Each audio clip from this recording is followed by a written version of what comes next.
Hi guys, Sam Logan here, ex-Royal Marines Commando. What is training really like then? First of all, the reason I joined the Royal Marines is because I knew it was going to be the hardest challenge possible. So immediately, if you don't want that sort of challenge and that sort of lifestyle, then I suggest you look at other services. But if you really want to push yourself to your absolute limits and test yourself more than you've ever been tested before, then the Royal Marines is for you. Royal Marines training is it's very, very hard, very, very intense, and that is the beauty of it, and that's what attracts not only myself but many other men to the training, is that the fact that it was so hard. One of the hardest things about it is the longevity of it. Because it's the longest basic training in the world, being 8 months if you go through with your original troop, then because of that, it makes it so hard, because the end is very, it always feels like it's so far away. So even when you've done 5 months, you've still got 3 months left, which makes it very, very challenging mentally. It's physically the hardest military training in especially the UK, but probably also the world, because of the standards set for the Royal Marines. For instance, every single phase that you go through in training, there's tests that you have to get through the entire 8-month course, whether it's the gym pass out of week 9, Baptist run on week 14, which is a field exercise but also very physically testing. You've got the bottom field pass out, which is week 20, and then obviously you've got your Commando stage of training, which finishes in 4 Commando tests. However, these are all tests that, if you're looking into the Marines and you're relatively diligent lads, then you're going to know all these tests. So I want to talk a little bit more about the unknown things and the things that really, really make training very, very hard. So sleep deprivation is something that is so underappreciated in terms of its toughness. If you ask me to train for 2 hours every day for 10 years, as long as I'm getting enough sleep and enough food and things like that, then I'm good to go. However, if you give me 3 hours sleep a night for 2 weeks and continually ask me to do 2 hours training a day, then I'm going to be hanging out. Not only that, but the retention of lessons and learning and all these things built on top of that sleep deprivation, it makes training an absolute nightmare. And because it's 8 months long as well, it really does pile on top of you. That's why whenever you get a cheeky day or weekend off, just spend it chilling, basically. One of the really hard things about training as well is you'll start with 60 guys, and by the end you're looking roughly, I don't know the exact figures, but probably I'd say average 10 to 20 lads left in that original troop. So imagine you've built up these friendships and these relationships with the other lads, and then boom, they're dropping like flies and you're just left there. Then obviously that builds up on you mentally. It can also have another a good positive effect where you think, flipping out, yeah, I'm hanging in there and I'm going to keep plugging away.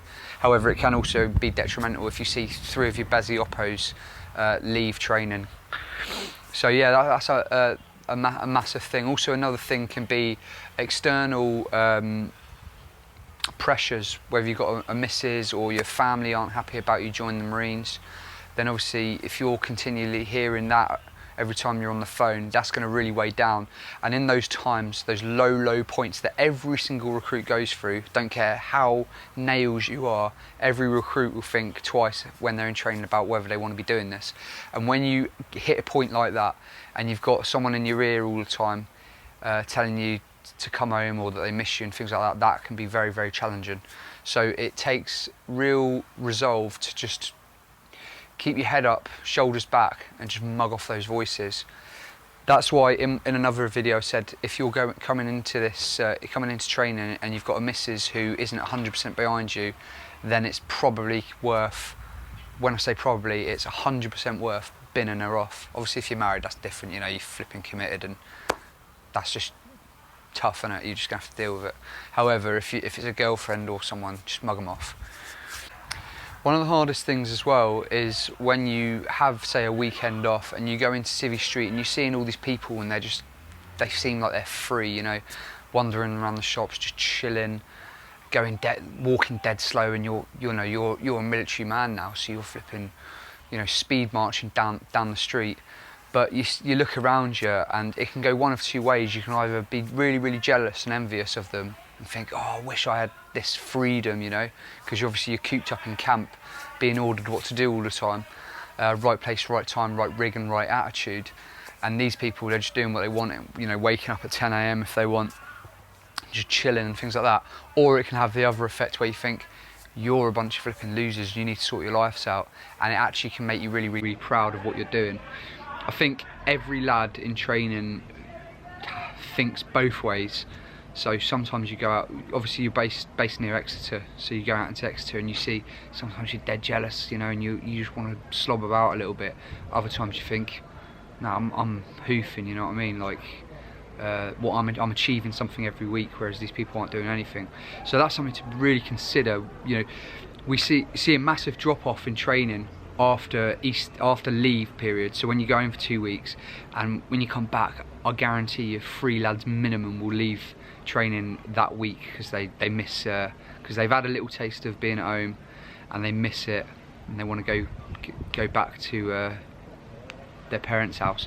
But a month down the line, when they've left, they're kicking themselves because they realise nothing's going on in Civvy Street, and it's the same old crap. The reason they joined. In training, you're constantly being pushed down, slammed down, pressed down by your training team, and that can take its toll on you, but it's all done for a reason. Basically, they're trying to break off the civvy life that you had before, get all the crap out, get all the bad habits out, get all the stinking civvy attitude out, and turn you into one of the finest soldiers in the world.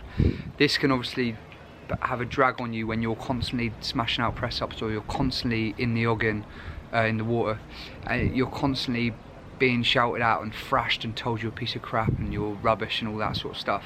However, this all changes. You know, the moment you put that green beret on, those same corporals who were gobbing off at you and giving you absolute hell are now your oppos.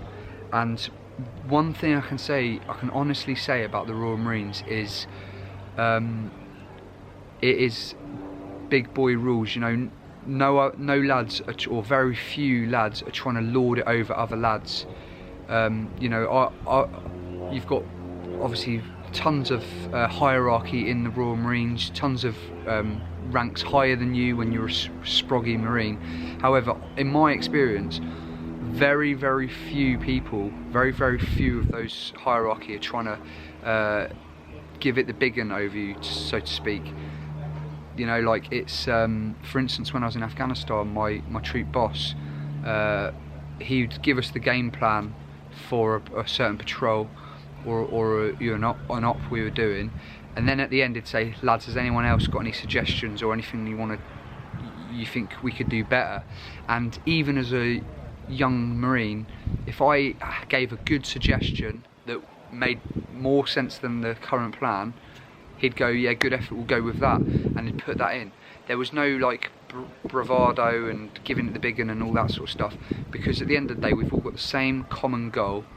We've all proven our worth through the training we've had, and now it's about working together as a service to get the job done. And that is what I would say separates the Royal Marines from other services.